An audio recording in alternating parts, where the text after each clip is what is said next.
Hello Booktube, I'm Scott. I'm now. We are Gunpowder Fiction and Plot, and today we are doing the My Problematic Favourites Book Tag. Now, this one was created by Hyejin Starlight. They have an excellent channel, very funny. Yes. I do encourage you to check them out. Watch their video on the Booktube Illuminati. Yes. And we were tagged by Kieran, and we're going to keep it sensible when we mention Kieran this time. Anyway, let's get into it. Question number 1. Oh, by the way, if you can hear background noise, it's very hot today, and we have the aircon on, and we decided Sorry. not to turn it off because we're in Australia and we're much closer to the sun than most of you. It's the ambience of Australia. That Yeah. noise. Yeah, koalas are dying outside. Probably it's fucking hot. They need a drink. I need a drink. Anyway, question 1. Are there problematic authors, transphobic, homophobic, racist, etc., that had a huge influence on your life, and how do you deal with knowing this in retrospect? So have you read anybody that was, I don't know, a TERF, and then realised that they were a TERF after you read them and you loved their books? Is really what it's asking, isn't it? I think we're going to go deeper and darker than the turf. I think we're going to go back to my real childhood Yeah, and look at Enid Blyton, yeah. who is clearly a racist. Enid Blyton is, I mean, I love Enid Blyton. Did you enjoy The Adventures of the Gollywogs? I didn't read The Adventures of the Gollywogs, but I really did like Chinky, the imp from the wishing chair. Yeah. And realising what that means as an adult. Even like the descriptions of Moonface and Yes.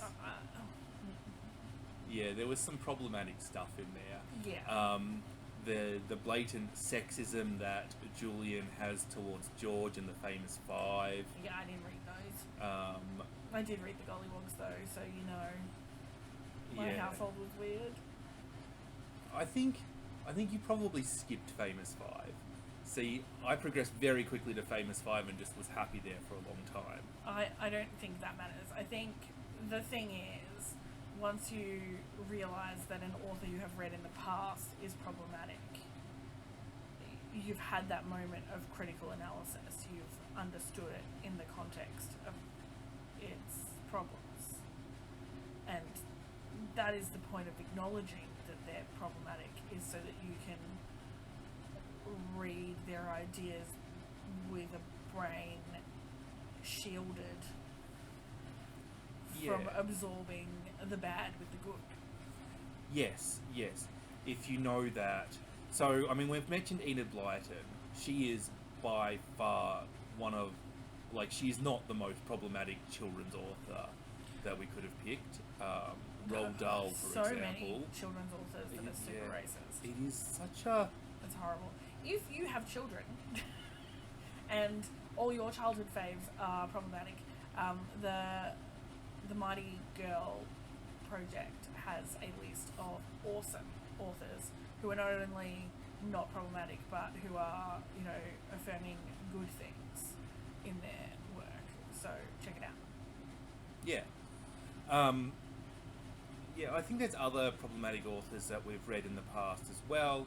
But the point is, you've read a problematic author. It doesn't matter that you've read a problematic author and No. you didn't know about it. You're not judged. It doesn't matter that you've read a problematic author and loved their world that they created. Some of my happiest childhood memories are sitting there reading, you know, The Magic Wishing Chair to my younger siblings. I loved those books. Loved them so much. But I was also 7, like... Yeah. I mean, maybe there's something about racist and this... Wow.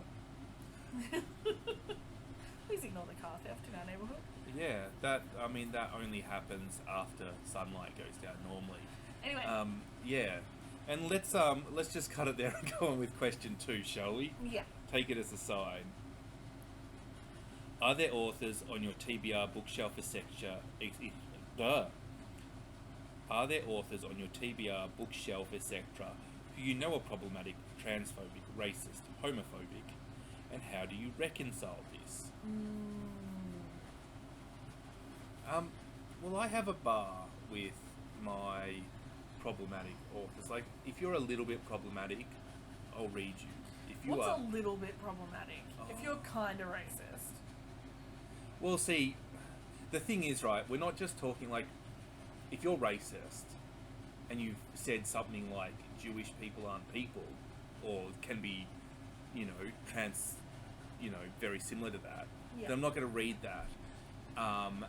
And that's what most racists come out and say. But there's all sorts of things that you can be problematic for. So to answer the question, what do I do if I find out an author is homophobic, sexist, racist, transphobic? I pull them from my TBR. I think everyone's answer to this needs to be complicated. I think you need to address.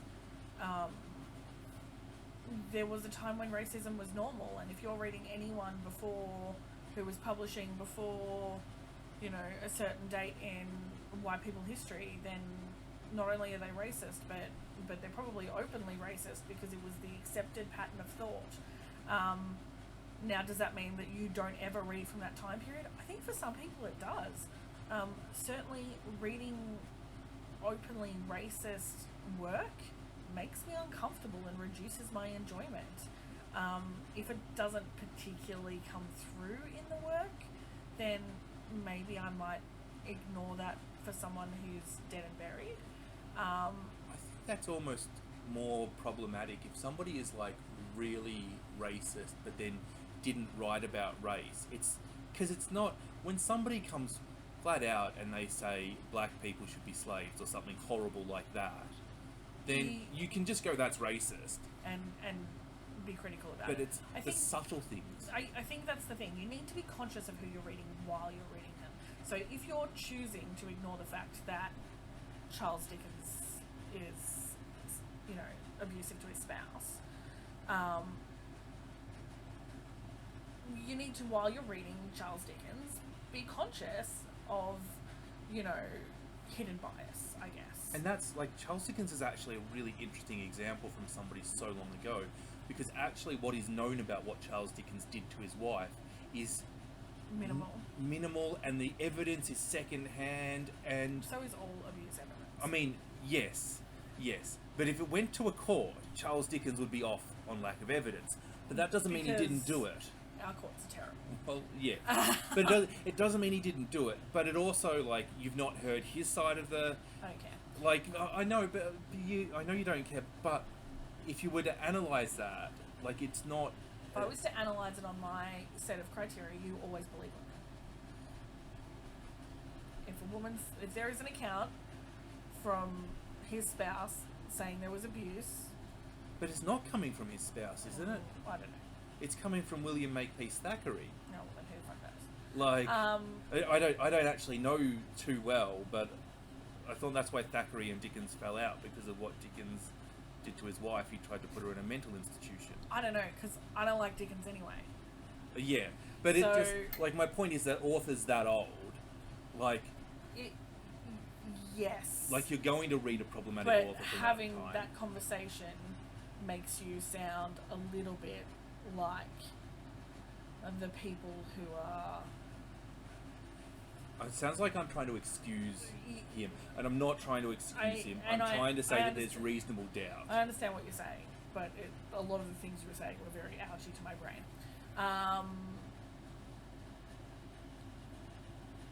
I think that the modern authors that we're looking at, and we've got the added complexity of, you're not just looking at what they're writing about in their novels and whether they're being TERF-hating bigots in their literature, J.K. Rowling.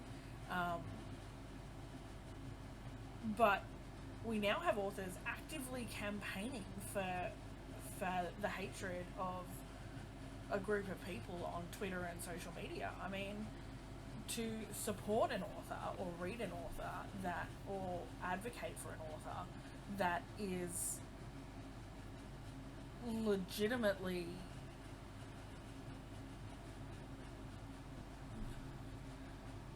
spouting hateful diatribes on social media against trans people is not something I can in good conscience do.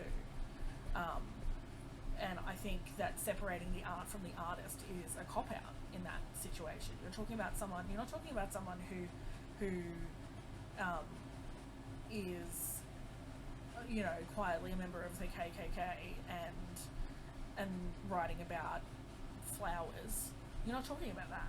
You're talking about someone who writes about social relationships and gender and actively campaigns for the exclusion of people of a certain gender representation. That's fucking disgusting. Yeah, I think most people can separate the art from the artist. I don't think it's about So can. I I don't. think it's about I don't should. think that when people say that they can, I think that sort of misses the point. Yeah, I think it's completely. And I also think that there is so many good books out there that, you know, even if these people have written the best book of all time, like There's another good book. there's out another good, like you're not going to get through all the 5-star books you've got, so why are you picking the problematic authors to read? Is like, if there's a reason for it, if you want to read Mein Kampf to get inside the mind of Hitler, that's... Yeah, and I'm not saying, and if you do choose to read it and you are able to read it critically and use that to further your knowledge of how to combat this kind of bigotry, then that's fantastic. But for me personally, me not reading people like Chimamanda Ngozi Adichie is me proudly declaring that I am pro-trans people and that I support them and that I do not and will not affiliate myself with people who hurt them. Yeah, I think that is the important thing about cancel culture, that was like told to shun cancel culture, but the important thing is that you're saying that you're not going to deal, like you're standing up for the trans Yeah, I'm saying I will not allow you to be walked to the gas chamber. I will not stand by while you have rocks thrown at you. I will not allow this person to speak about you like you're a subhuman. I will not. Yeah, and it's so important for persecuted people to see people who are in a position of privilege to say that, look, we're on your side and we're calling this out, and Yeah. you know, because like there's a lot of people in this world, we can't change everybody's mind, but we can change somebody's mind. And even if we don't, I don't give a shit if we don't change any bigot's mind. If we make one trans person feel like they can be slightly more comfortable whilst being their authentic selves just because people like us privileged people exist, awesome. That's the win. Yeah, You know? yeah. Like, I don't necessarily think we're going to defeat evil attitudes, but if we can make trans people more comfortable by declaring a safe space for them, by saying there will be no JK Turfling in this space, thank you very much, and if it is, it will be to criticise her. Yeah.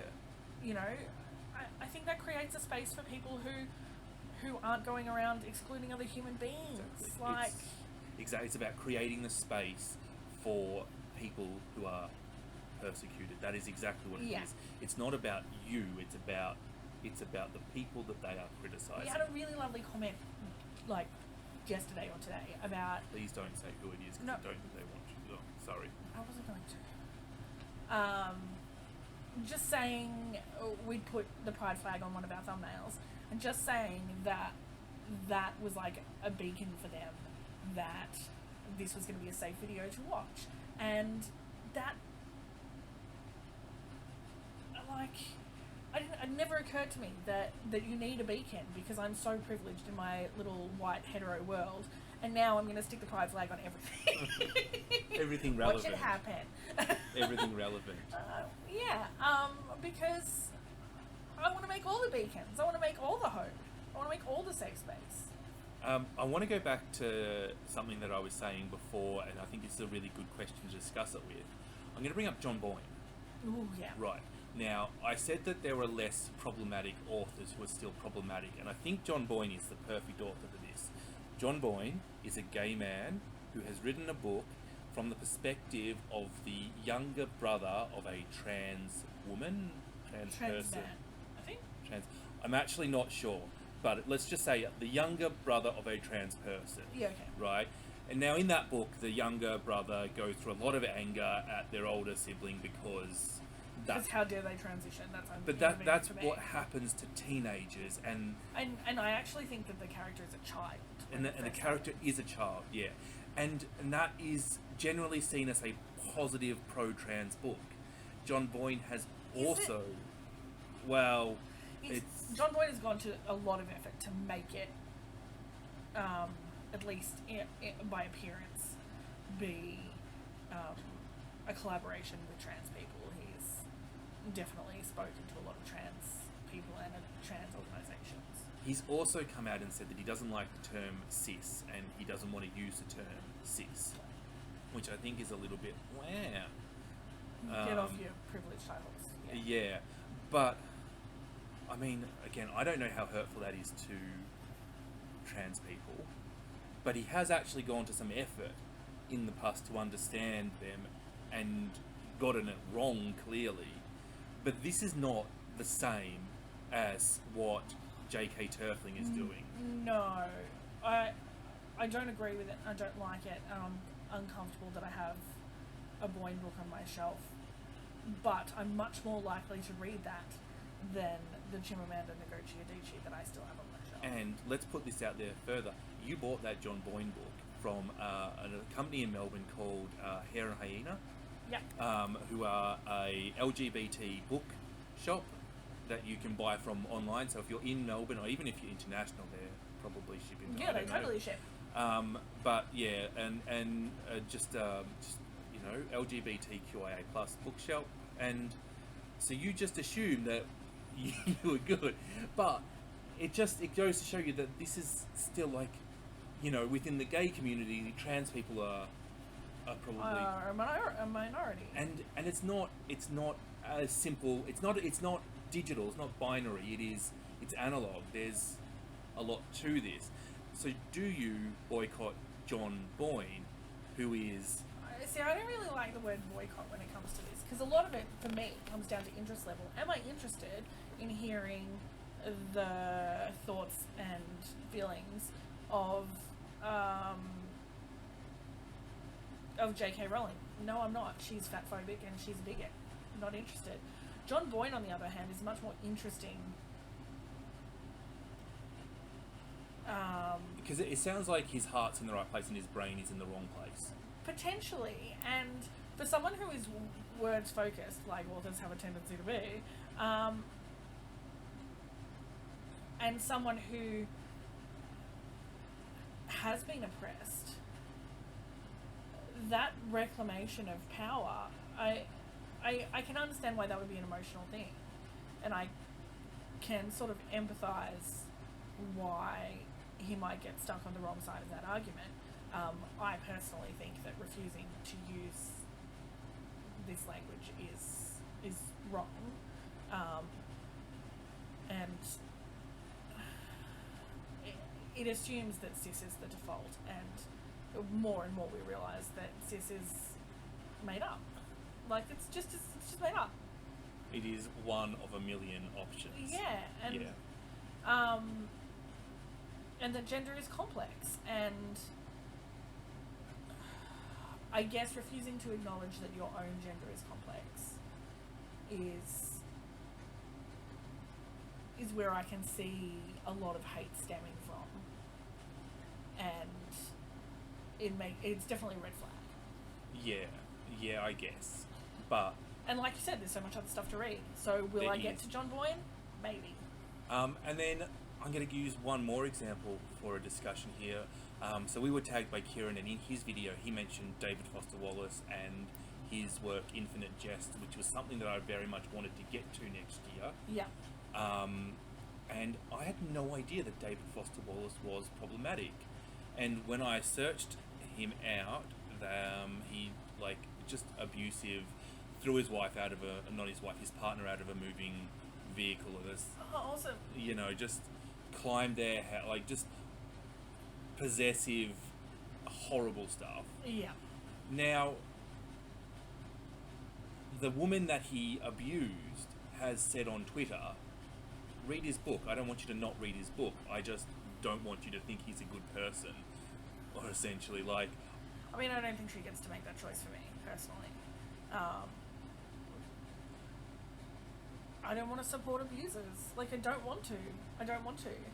Yeah.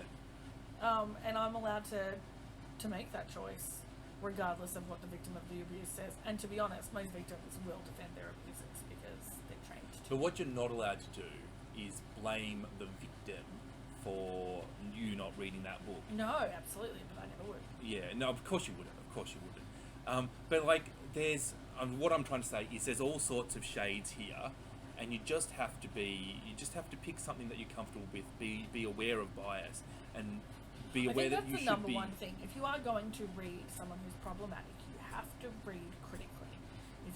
If you can't read critically, if you can't open the book and go, okay, this guy threw his partner out of a moving vehicle, and how does that impact, how much of him I let in my brain, if you can't do that, then you shouldn't read them at all. But I think most people who are reading at the sort of level that we're reading at and discussing literature at the sort of level that us and our friends do, then I think most of us are capable of being critical of the author's bias. Here's the thing. Most people, the best books they read usually come in their early 20s, their formative years when they're figuring out who they are. If you are reading these books when you are 22, then that can have a much bigger effect on you. I definitely think, like, if you read, Holden Caulfield and the Beat Generation in your early 20s, and you're a man, I can pick you in a crowd. Like, do you know what I mean? Like, it's a certain kind of person who, number one, is drawn to that sort of self-reflective echo chamber, and number two, for whom those books are revelatory.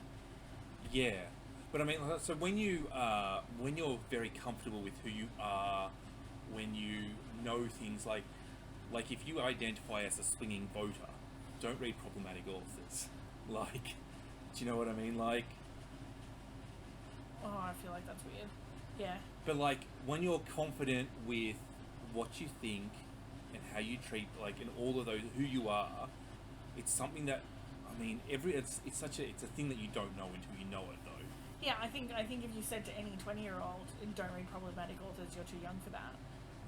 The first thing they're going to do is buy a bunch of problematic authors. Yeah, like, how do you reach that crowd before it's too late? And I guess the only thing is to do what I would like to do, is continuously promote good literature. Yeah, and again, the next thing, like, then somebody might hear this and they might be in their 50s and they might comment on, well, you youngins in your 30s, you don't know yet. And we might not know yet. I feel like we've got a fairly strong concept of where we are values-wise and what our opinions on a lot of these issues are, and that most change will come from further educating ourselves on things that we don't have the knowledge, like, that we're ignorant on, and by most of the reading more diversely and talking to more diverse people.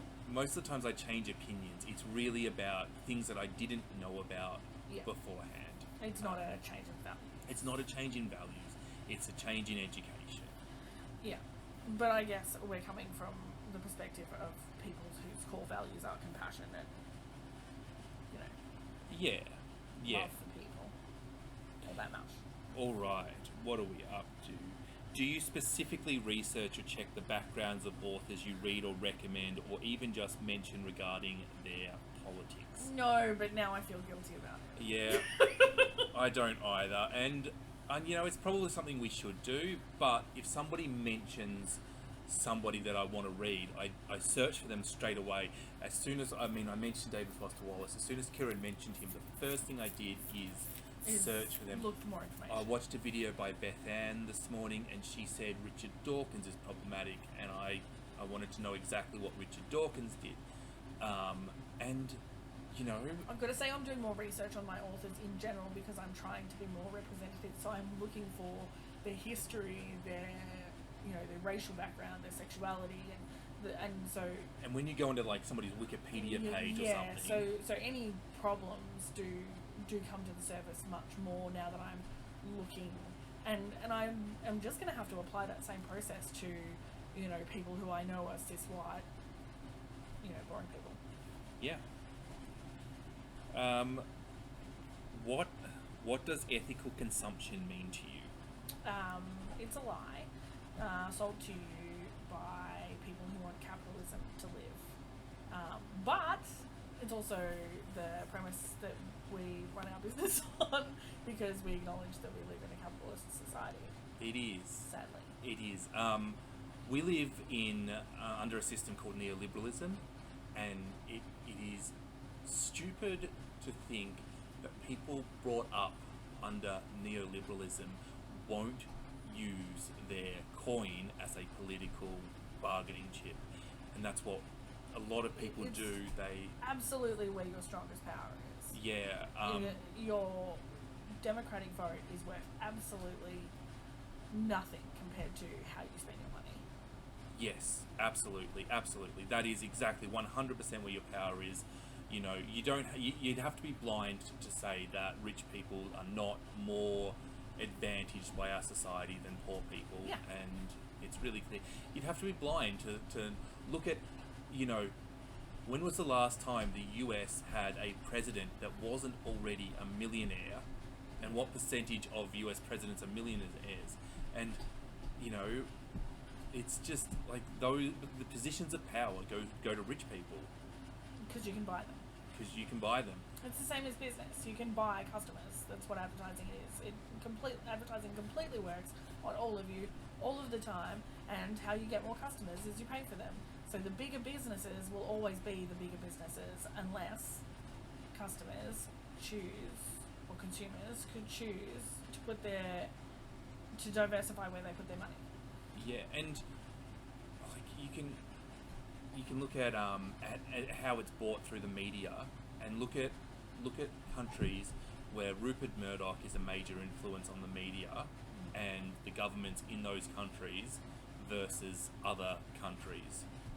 You know. Yes. Anyway, So I guess as applies to books, this is more about how you buy them than about who you buy. I think that this is about making sure that you buy from the queer bookshop down the road, the buy directly from the awesome publisher who is like Persephone Books is creating a whole range of books that advocate for women. I think that's freaking awesome. Give them money, Don't give money to Amazon. He's got enough. I mean, every day that passes, Jeff Bezos hasn't ended world hunger. Jeff Bezos has enough personal money to end world hunger. And he does it. If you had enough money to end world hunger, would you? Why are you giving this dragon more money? He's not even, it wouldn't even make him broke. He could fix world hunger and still be a rich bastard. And he does it. Stop giving you money. Buy Yeah. from someone else. Yeah. How many transgendered and non-binary authors have you read? So at the start of the year, I gave myself a goal to read one transgendered author, and I have read Akwaiki Amazi this year. I've also read Amaru El-Kadini, My Life as a Unicorn, and they're a non-binary author. I don't think I've read anybody else that falls into that category. I'm not particularly proud of that stat. I was really just trying to get some representation at the start of the year. I had a lot of problems with how I was reading because I wasn't looking at representation. Yeah.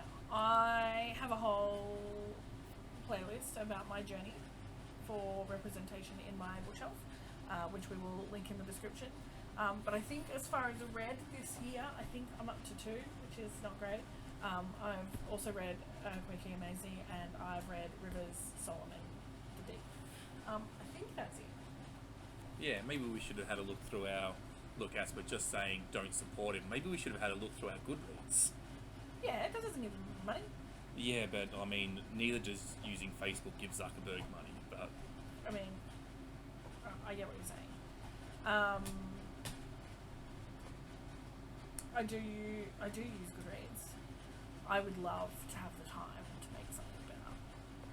Something that measures things like representation and how the diversity of your reading. That would be so cool. That would be so cool. Give me money, and I'll build that website. Let's start a crowdfunding business. Nell is going to build a Goodreads that measures diversity of gender, reading. Race, sex. It would be really cool. That would be really cool, and it's certainly something that is not that difficult to create. Yes, I meant sexuality, not sex, but yes. Yeah, but all the things. How cool would it be to have the stats on, you know, how much Victorian literature you read versus... Yeah. Like, Goodreads is okay, but it there's so much potential to measure whatever you want to measure in that sort of website, and they just don't take advantage of it because they're too busy trying to make you buy books from Amazon. So all the bookish people out there are a little bit stats nerds when it comes to Yeah, I books. know you've got spreadsheets. I mean, everybody does a stats video, and then you all get a bunch of comments saying, "Oh, I like stats videos." Maybe that's something we can make a video about and have an actual proper discussion about whether we could make that as a project. Yeah, I think that's gone a bit off topic. What's next? Is there a transgendered or non-binary author that you really enjoy or would like to mention, or is there one on your TBR you're excited about? I'm really excited about reading Life as a Unicorn after you have read it. The other one on my list is bright yellow, so I'm hoping I can see it, but I can't. Is it Paul Takes the Form of a Melter Girl? No, it's The House of Impossible Beauties. Is written by a non-binary author, I believe. Okay. I didn't know. I knew that was something. Yeah. And I didn't know what it was, and I knew where it was, and I knew you would never find it. He's hidden it. I haven't. It's at the bottom of one of these stacks like that, higher. Oh, I'm too short to see them. Yes. He's at the bottom of the stack. Well, I think the thing is, let's be realistic. We live in a world where white, cisgendered, straight men are at an advantage. And that means that everybody you read who is more diverse has faced obstacles in order to get published. So it's not more likely that they're going to be good, it's less likely that they're going to be shit. And the two authors I've read who are transgendered or non-binary have been absolutely excellent. I completely agree with that. Yeah. One of them is my favourite book of the year, and the other one is pretty high up there.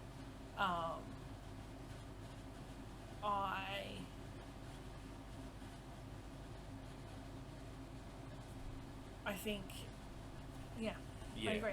So I really think that's actually true, that picking white men means that you're more likely to pick up a crap book. Yeah. So because they get it easier to get published. Yeah. How diverse is your bookshelf? I'm going to refer you to my diversity project again because that is an ongoing thing, an ongoing project for me, and will be for the rest of my life. Being conscious of that is going to be, it's something that's important to me, and it's going to be something that I continue to focus on. I know it will get easier as I find more diverse authors and fall in love with them, and read all their back catalogues and all that sort of stuff. But the exploration of diverse viewpoints is part of why I read. I remember standing in my grandmother's kitchen when I was like a tiny person learning how to read, and her saying to me, "You will probably never be rich enough to travel the whole world, but if you can read, you can travel anywhere and see the world from anyone's perspective." And that's from anyone's perspective. Anyone's. Isn't it crazy that we live in a world where it's actually more realistic for young people to travel the world than to own their own home? Yeah, it's pretty good. That's just an aside thing. Yeah.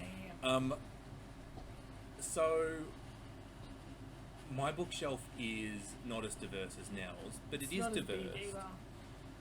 But there was a comment on one of your videos that it actually rings really true. It doesn't ring true for you, but it rings really true for me.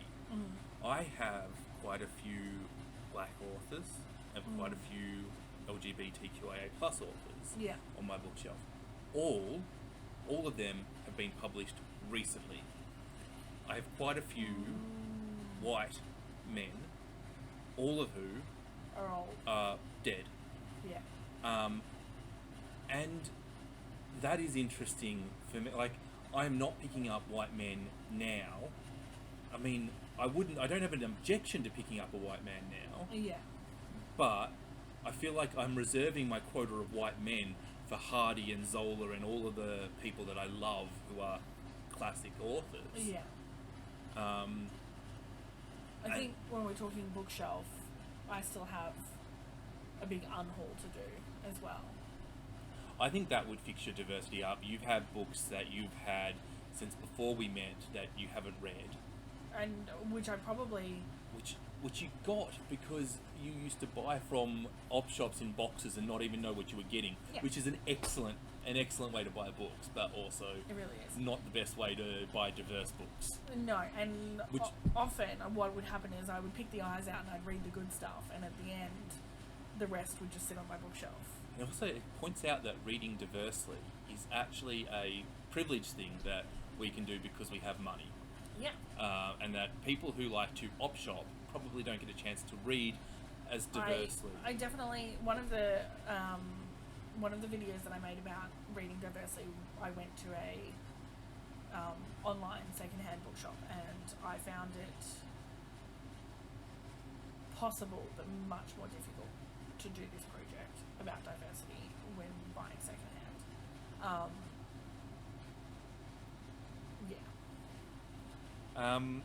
Do you specifically aim to read more diverse authors, especially trans and or non-binary authors? Yeah, I think we've answered that.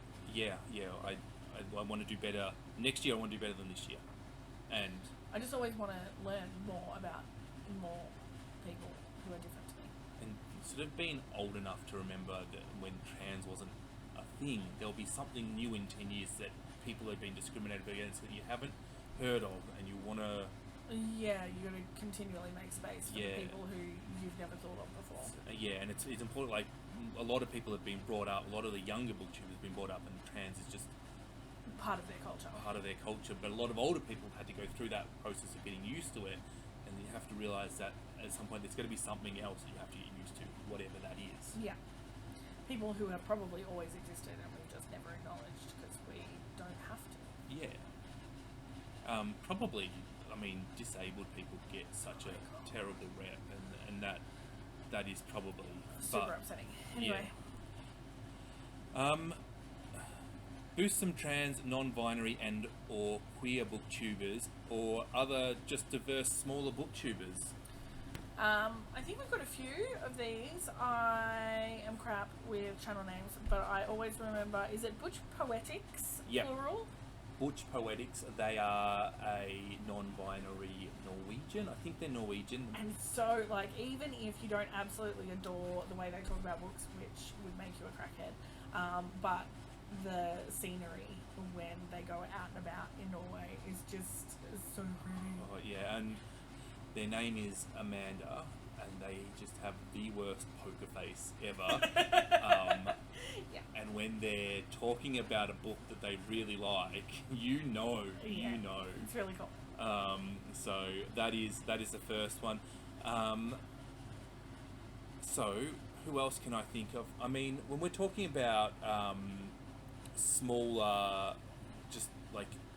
queer booktubers, the next one I always think of is Jen the Librarian, who is actually a bigger channel than us, but she's aces. But when somebody says small, I think not monetized. That's what I think. And Jen is aces. She started only talking about queer literature, but then she wanted to get in on wanted to the discuss literary conversations. other books. So she does talk about all the books. She's aces. There's a celestial name. Mooney. Crescent Moon? Mooney. What's the Mooney one? I'm so bad at channel names. It's terrible. You are. Especially all of you who have something about books in it.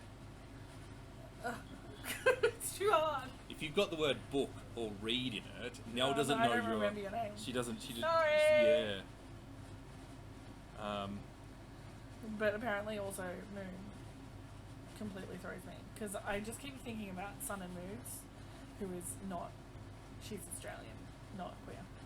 Mooney Reads by Starlight. Mooney Reads by Starlight. I love their channel. we don't comment on their stuff enough. No, we don't.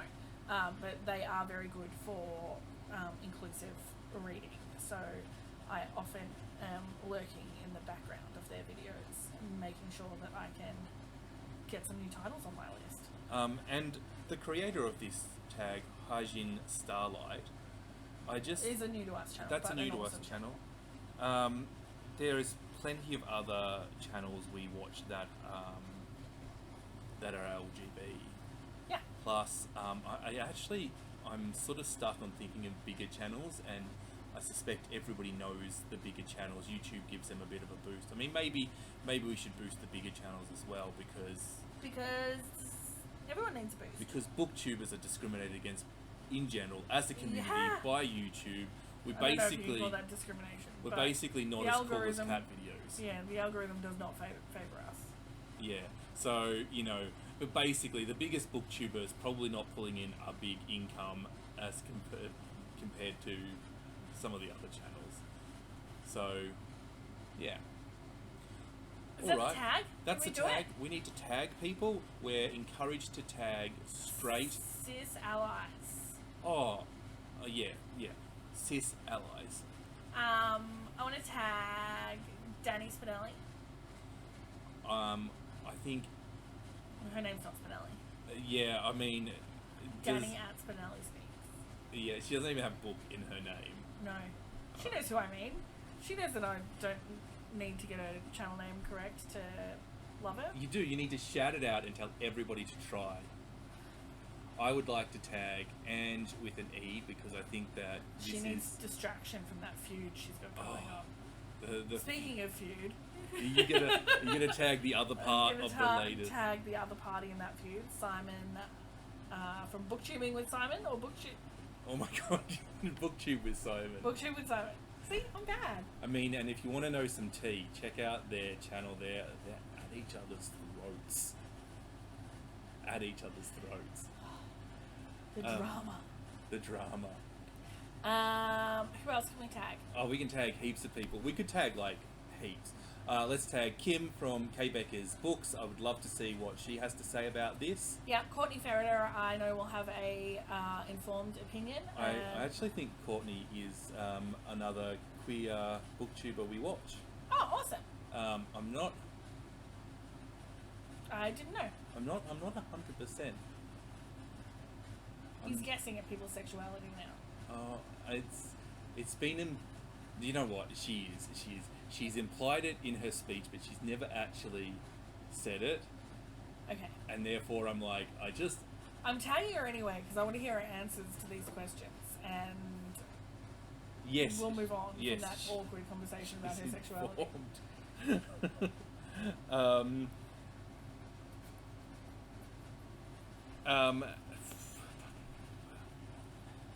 And I'm going to tag Madeline from Made with Books. I'm so glad to see Madeline back on BookTube again. I really enjoyed her channel before she took a short break of 4 months or so. It's only short. But she's back, so I know a lot of people would have watched Madeline before she's gone and maybe haven't seen her yet, so it's probably worthwhile giving her a bit of a shout out in case you haven't rediscovered that she's back. She's back. So head over there and check her out. I think that's probably enough tagging, although really, if you want to do this tag, you should do this tag, because this is such an important discussion. If you think we should have tagged you, then you're tagged. Oh, do you know who else is gay that we really like? Josh. I don't know that gay is the right identifier, but Josh is definitely part of the queer community, and we do love Josh's videos. So shout out to Josh. Yes. Yeah. Yeah. Alright, well, this has been a long video. Thank you for watching. He's also good at picking up mistakes on pronouns. Thank you. Yes, he's excellent at pointing out when you... And that is a thank you. Yeah. If we stuff up a gender pronoun... Please tell us. We don't want to stuff up. We're just shit at it. Yeah, but we try and we're getting better. Yes. Yeah, But we won't get better if we're not. If we keep using she when they want to be they, then we're not going to fix that because we don't know. Yeah. if you've gotten to the end, give us a rainbow flag if you are part of the queer community, and a thumbs up if you are not part of the queer community but you support them. Also, tell us in the comments your best queer book of the year. That's what I want to know. Yeah. Okay, love you, bye-bye. Bye-bye.